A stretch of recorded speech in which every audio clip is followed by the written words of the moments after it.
Hello, good morning and namaskar ji. Myself, Professor Pradeep Kumar Madan. I welcome again you on my YouTube channel. आज हम discuss करने लगे हैं बहुत ही important topic जो कि है हमारा डिडक्शन अंडर सेक्शन 80C। और ये जो डिडक्शन अंडर सेक्शन 80C है, ये हम देते हैं ओल्ड टैक्सेशन रिजाइम में। न्यू टैक्सेशन रिजाइम में इसको समाप्त कर दिया गया, this is abolished. New taxation regime में कोई डिडक्शन नहीं मिलती है। 80C की डिडक्शन हमें सिर्फ और सिर्फ जो है ओल्ड टैक्सेशन रिजाइम में ही मिलती है। तो जब हम ओल्ड टैक्सेशन रिजाइम की बात करते हैं, हम देखते हैं कि हमारा ओल्ड टैक्सेशन रिजाइम आ गया है। ओल्ड टैक्सेशन रिजाइम में हमें ये डिडक्शन मिलती है। न्यू टैक्सेशन रिजाइम में ये डिडक्शन हमें अवेलेबल नहीं है। तो जब हम ये डिडक्शन की बात करेंगे तो सारे पहलू बात करेंगे इसके। All aspects of this deduction will be discussed here. तो किसको मिलती है, कितनी मिलती है, कैसे मिलती है, किस किस चीज में ये पैसा लगाने के लिए मिलती है। जो इसकी बड़ी इंपॉर्टेंट चीज है कि ये long term savings and investment के लिए मिलती है। बहुत सारे लोगों को अभी भी इसमें डाउट है, तो इसके लिए हमने इसको बनाया। तो डिडक्शंस तो ये चैप्टर 6A में है, बहुत सारी और भी हैं। Will discuss one by one on later videos. Right now will be discussing only deduction under section 80C। 80C की डिडक्शन जो है वो इसलिए दी गई, cultivate the habit of saving among it's citizens by the government of India. तो citizens को savings की habit डले और वो हैबिट उनके अंदर ग्रो हो, इसलिए 80C की डिडक्शन दी गई। कई लोग इसे सैलरी के साथ ही सीख लेते हैं, बट सैलरी वाले लोगों को बहुत इसमें क्रेज होता है तो वो वहां पर देते हैं। लेकिन इसकी जो सही प्लेस है वो यहाँ पर है। पांचों हेड की इनकम जोड़ ली जाती है। Income from salaries, income from house property, income from business and profession, income from capital gains, income from other sources, ये सारे जोड़कर हमारे पास जो आ जाती है, इसको हम कहते हैं ग्रॉस टोटल इनकम। और ये जोड़ने के बाद इसमें से हम डिडक्शन देते हैं under section 80C to 80U। Chapter 6A की डिडक्शन हम इसको कहते हैं। लेकिन we are not right now discussing only deduction under section 80C। तो जो 80C की डिडक्शन है हमारे पास, वो लॉन्ग टर्म सेविंग इंस्ट्रूमेंट्स हैं। तो ये हमने एक चार्ट बनाया है, अगर आप देख पा रहे हैं तो रेड में है वो मार्केट लिंक्ड है, हाई रिस्क सिक्योरिटीज हैं जिनमें हाई रिस्क रहता है। ELSS, equity linked saving schemes, ULIPs, ये हमारी मार्केट लिंक्ड प्लान्स है। मार्केट अप करती है ये अप हो जाती है, मार्केट डाउन जाती है ये डाउन है। इक्विटी ओरिएंटेड फंड्स जिसको हम कहते हैं। फिक्स्ड इनकम वाली हैं, ये कंपैरेटिवली कम रिस्की होती हैं पर रिटर्न्स रेगुलर हैं। मार्केट बेस्ड रिटर्न्स नहीं है, फिक्स्ड रेट ऑफ इंटरेस्ट है और लोअर रेट पर है as compare to the market. तो ये PPF है, public provident fund, we all know it. National saving schemes हैं, नेशनल सेविंग सर्टिफिकेट्स हैं, इंफ्रा बॉन्ड्स हैं, infrastructure bonds. Tax saving FD रहती है, किसी भी बैंक में भी करवा सकते हैं और हम इसको पोस्ट ऑफिस में भी करा सकते हैं। फिर सीनियर सिटीजन सेविंग स्कीम है, एम्प्लॉय का प्रोविडेंट फंड में जो पैसा जा रहा है। नबार्ड बॉन्ड्स हैं, लाइफ इंश्योरेंस प्रीमियम और रीपेमेंट ऑफ हाउसिंग लोन और चिल्ड्रंस ट्यूशन फी। ये कुछ पॉपुलर स्कीम्स के हमने नाम दिए हैं। Will discuss all of them in detail. First of all we will discuss about this deduction कि ये डिडक्शन मिलती किसे है। This deduction is available to individual and HUF. This deduction is available to individual and HUF। और ये deduction individual अपने नाम पर भी पैसा जमा करा सकता है, अपने स्पाउस के नाम पर भी करा सकता है, मतलब लाइफ पार्टनर के नाम पर, और अपने चिल्ड्रन के नाम पर भी करा सकता है। चिल्ड्रन में भी डिपेंडेंट, इंडिपेंडेंट, मैरिड, अनमैरिड, कुछ भी हो, माइनर, मेजर, उससे कोई फर्क नहीं पड़ता। मैं अपने फादर के लिए अगर LIC लेता हूं तो उसकी डिडक्शन मुझे नहीं मिलेगी, मेरे फादर को मेरी डिडक्शन मिलेगी। मैं अपने सन के लिए लेता हूँ, डॉटर के लिए लेता हूँ LIC, तो उसकी डिडक्शन मुझे मिलेगी। This is basic concept. और HUF अगर लेना चाहती है इस डिडक्शन को, तो HUF can take this deduction on the name of any member. लेकिन इसमें एक बड़ी इंपॉर्टेंट चीज है, जो जिस प्रीवियस ईयर में आप डिडक्शन लेना चाहते हैं उस प्रीवियस ईयर में पैसा जमा कराना बड़ा मैंडेटरी है। उसके अगर आप उसमें पैसा नहीं जमा कराएंगे, डिले कर देंगे, तो फिर आपको उसकी डिडक्शन नहीं मिलेगी। डिडक्शन क्लेम करने के लिए you must deposit money in that particular year. जैसे हम बात करते हैं कि हमारा 1 अप्रैल 23 से प्रीवियस ईयर चल रहा है 31 मार्च 24, ये हमारा प्रीवियस ईयर था। इसके अंदर पैसा जमा कराना। अगर मैं 1 अप्रैल को पैसा जमा कराता हूँ, मेरी पॉलिसी ड्यू थी 30 मार्च को, लेकिन मैं डिले कर बैठा, तो पॉलिसी तो लैप्स नहीं होती महीने तक। लेकिन मैं 2 अप्रैल को पैसे जमा कराने गया, 2 अप्रैल 24 को, तो फिर डिडक्शन नहीं मिलेगी। ये फिर डिडक्शन 24 25 में मिलेगी, 23 24 में डिडक्शन है नहीं मिलेगी। 23 24 में डिडक्शन लेनी है तो money should be deposited between these dates. ये due date of filing of return तक नहीं जाता, ये प्रीवियस ईयर में ही पैसा जमा कराना है। और पैसा जो जमा करा दिया उसकी अमाउंट कितना होगा, जितना हमने अमाउंट डिपॉजिट करा है, amount deposited in certain eligible schemes और ₹1,50,000, इन दोनों में से whichever is less, subject to maximum of 150। तो जब सब्जेक्ट टू मैक्सिमम 150 होता है तो whichever is lower is taken, तो lower amount will be considered as deduction. तो फिर हम आगे चलते हैं जी। इसके बाद इसको कौन कौन सी हमारी ये सेविंग स्कीम्स हैं, ये पॉपुलर सेविंग स्कीम का चार्ट दिख रहा है आपको।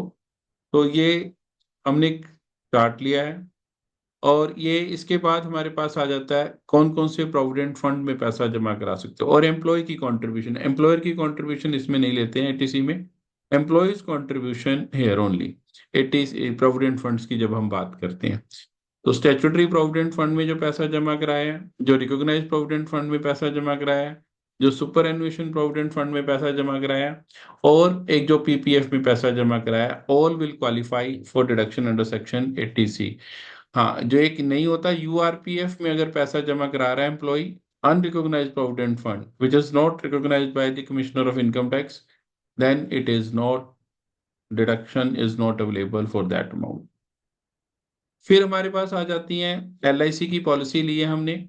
तो जब हमने एलआईसी की पॉलिसी लिया है तो premium paid by the assessee on the lives of himself, अपने लिए, वाइफ के लिए, स्पाउस के लिए, चिल्ड्रन, चिल्ड्रन के लिए हमने कहा था डिपेंडेंट हो, इंडिपेंडेंट हो, माइनर हो, मेजर हो, मैरिड हो, अनमैरिड हो, तो कोई फर्क नहीं पड़ता, deduction will be given to him. अगर पॉलिसी 1 अप्रैल 2012 से पहले की है, 1 अप्रैल 2012 से पहले पॉलिसी ली है, तो 20% ऑफ सम एश्योर्ड और actual premium paid which ever is less, ये इंटरनल इसमें लगा दी। 80C की लिमिट तो लगेगी लगेगी ऊपर 1.5 लाख वाली, पर इंटरनल भी लिमिट लगा दी है। सपोज करो हमारे पास 2 लाख की पॉलिसी थी, which was we had taken before 1 अप्रैल 2012, तो इसका 20% 40,000 और actual premium paid was 25,000, whichever is less. The lower amount is 25,000 will be deductible under section 80C। फिर पॉलिसी चेंज कर दिया 1 अप्रैल 2012 के बाद, प्रोविजन चेंज हो गया। 1213 में हमने लिखा 10% ऑफ सम एश्योर्ड और एक्चुअल प्रीमियम पेड विच एवरेज लेस, सबके लिए यही कर दिया। फिर याद आया डिपार्टमेंट को, अथॉरिटीज को, 1 अप्रैल 2013 को उन्होंने क्या किया, जो नॉर्मल पर्सन है उनके लिए 10% ऑफ सम एश्योर्ड कर दिया, और जो स्पेशली एबल्ड पर्सन हैं, फिजिकली हैंडीकैप्ड पर्सन, उनके लिए बढ़ाकर 15% ऑफ द सम एश्योर्ड कर दिया। मतलब अगर हमने 4 लाख की पॉलिसी ली है 1 अप्रैल 2013 के बाद, तो 4 लाख का 10%, 4 लाख का 10%, it will be 40,000 normal person के लिए। और एक्चुअल प्रीमियम, एक्चुअल प्रीमियम था 55,000 हमने पे किया, which ever is lower, lower is 40,000, तो 80C में जो डिडक्शन मिलेगी वो मिलेगी 55। अगर यही बंदा फिजिकली हैंडीकैप्ड होता तो 4 लाख का 15%, 60,000 और 55,000 विच एवर इज लोअर, तो फिर जो डिडक्शन मिलनी थी एक्चुअल प्रीमियम की 55,000 मिल जानी। वो डिपेंड करेगा आपका कि आपने कौन सा केस आपका ये लग रहा है। तो ये हमने एलआईसी प्रीमियम पेड है, तो ये इसकी हमें डिडक्शन तब मिलेगी। फिर आगे चलते हैं जी। और भी हमारे पास स्कीम्स हैं, जैसे cumulative time deposit scheme of post office. Cumulative time deposit हम जानते हैं FD, 5 year tax saving FD आप करवा सकते हैं पोस्ट ऑफिस में। फिक्स डिपॉजिट आप करवा सकते हैं बैंक में भी, एक ही बात है, तो दोनों में से वो आगे भी होएगी। Unit linked insurance plan ULIP of UTI and LIC या किसी और भी एलिजिबल की, वो अगर आपने उसमें पैसा दिया, whole amount will be deductible.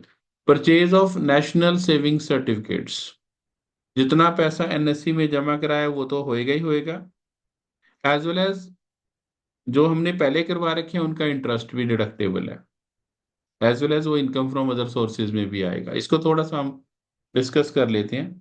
1 lakh रुपए के मैंने एनएससी खरीद लिए, इस साल खरीदे थे 23-24 में, तो मुझे 23-24 में जो डिडक्शन मिलेगी 1 लाख की मिल जाएगी।